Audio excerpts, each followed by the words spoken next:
आज का टॉपिक है एक्सपोनेंट। एक्सपोनेंट एक इम्पॉर्टेंट चैप्टर है जो 7th क्लास से स्टार्ट होगा। 7th में भी होगा, 8th में भी होगा, 9th में भी होगा और उसके बाद ये इसकी ज़रूरत हमेशा पड़ती है, इसलिए इसकी समझ बहुत ज़रूरी है। अगर आप आगे की क्लास में भी जाओगे तो भी ज़रूरी है, इसलिए एक्सपोनेंट को हमें अच्छे से समझना चाहिए। इसमें बच्चों को बहुत दिक्कत आती है। बेसिक रूल हर क्लास के लिए सेम ही होता है, तो आज मैं आपको बेसिक रूल समझाऊंगी एक्सपोनेंट का।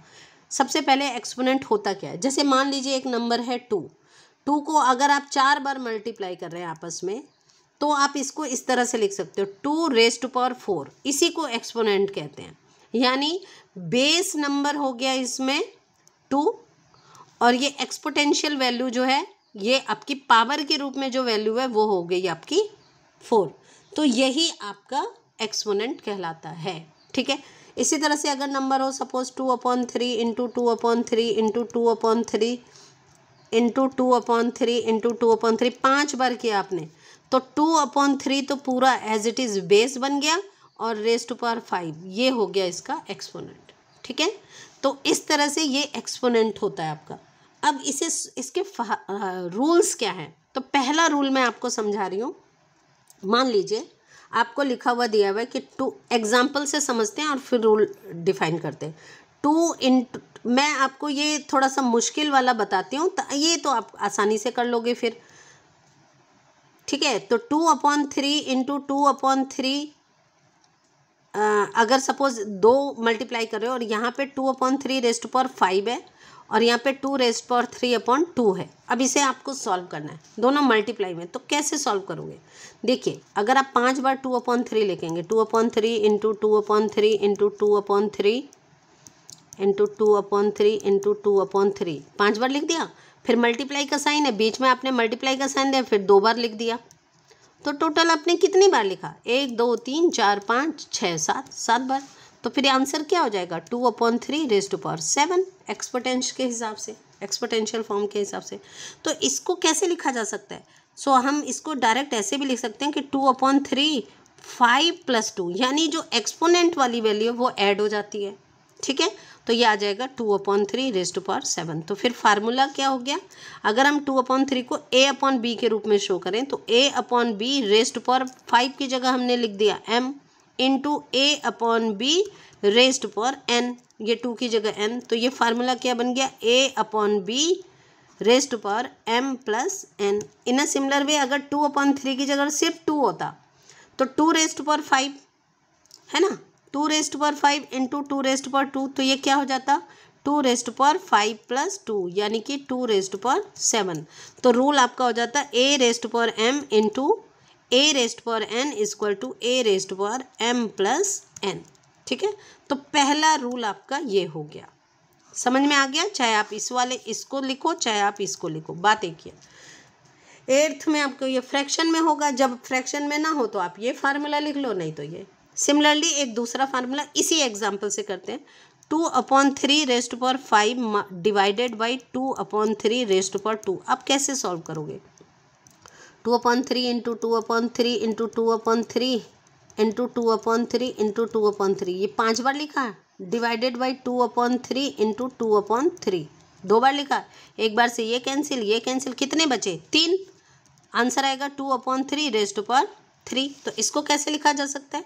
इसको लिखा जा सकता था 2/3 रेज़ टू पावर 5 - 3, यानी कि 2/3 रेज़ टू पावर 5 - 2, यहाँ पे 2 है तो ये हो गया रेज़ टू पावर 3, यानी आपको डायरेक्ट मिल जाता। तो फार्मूला क्या बना?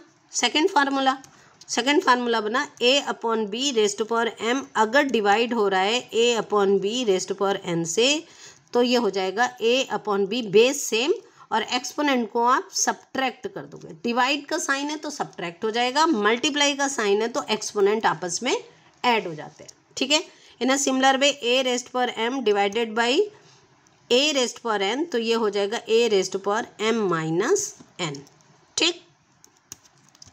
थर्ड नेक्स्ट फार्मूला इसका, अब हम करते हैं a/b। नेक्स्ट फार्मूला लिखने से एग्जाम्पल से समझाते हैं।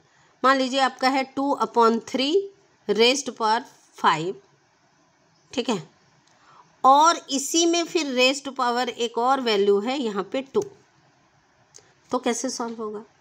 अब ये आपका जब ब्रैकेट के इधर उधर दो वैल्यूज़ हों और साइन कोई भी नहीं दिख रहा है, ये बेस एक ही जगह लिखा है और ये ब्रैकेट के एक्सपोनेंट आपस में एक ब्रैकेट के इधर उधर लिखे हो, तो आप ये समझ जाइए कि ये मल्टीप्लाई होगा, यानी 2/3 5 × 2 हो जाएगा और ये हो जाएगा 10, 2/3 rest power 10।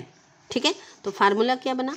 a/b rest power m और फिर आपने लिखा n, यानी रेस्ट पावर में mn है, तो ये फार्मूला हो जाएगा a/b रेस्ट पावर mn।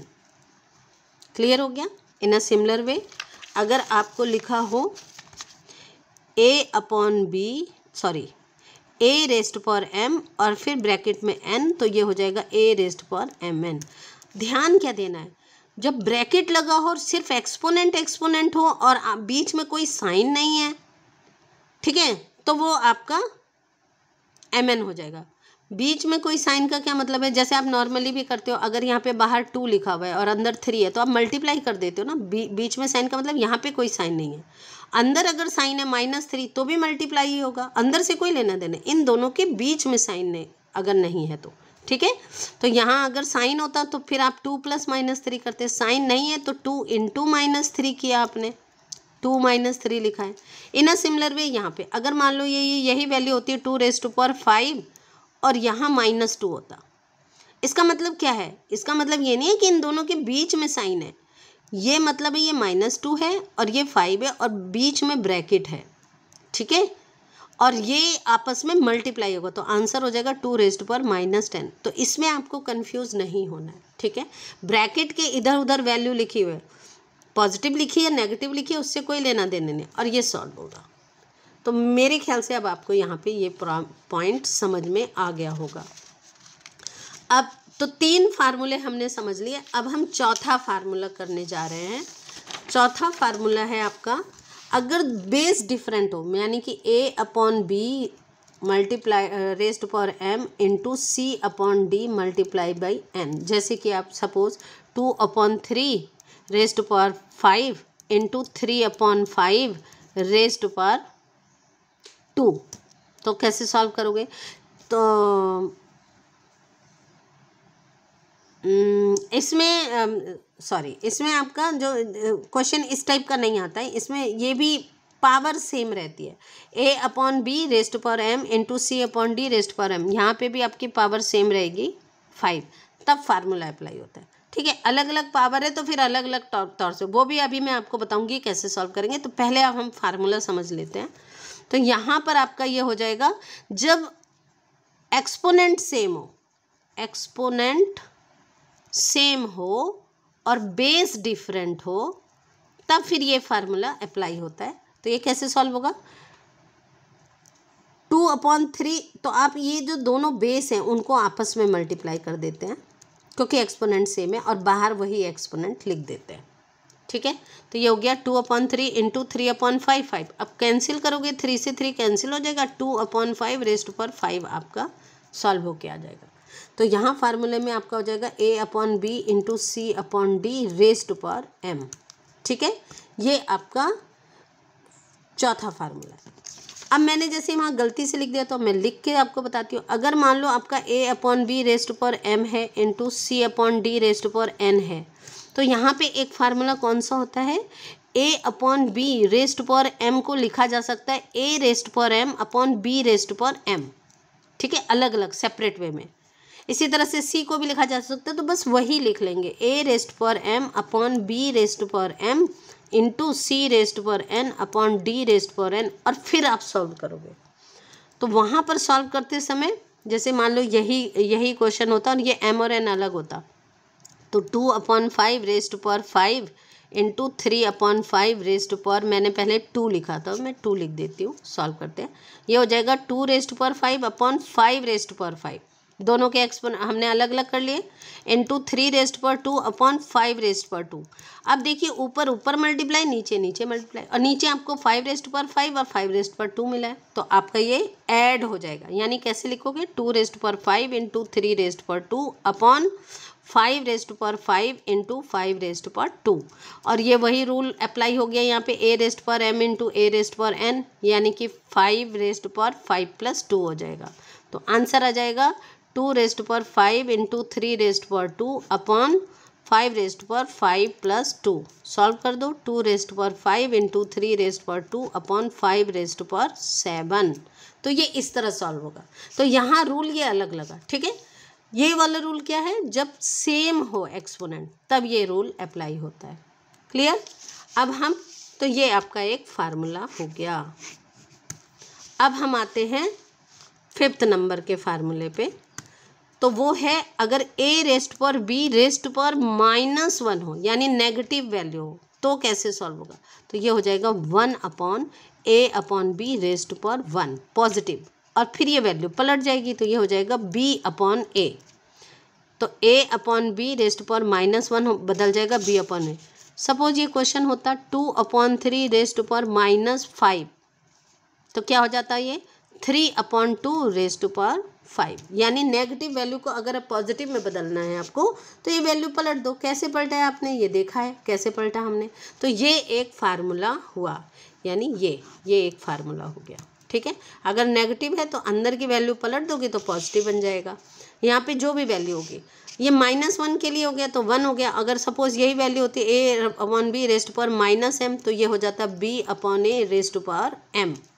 ठीक, ये आपका एक फार्मूला हो गया। ये दोनों फार्मूला एक ही फार्मूला है। क्लियर।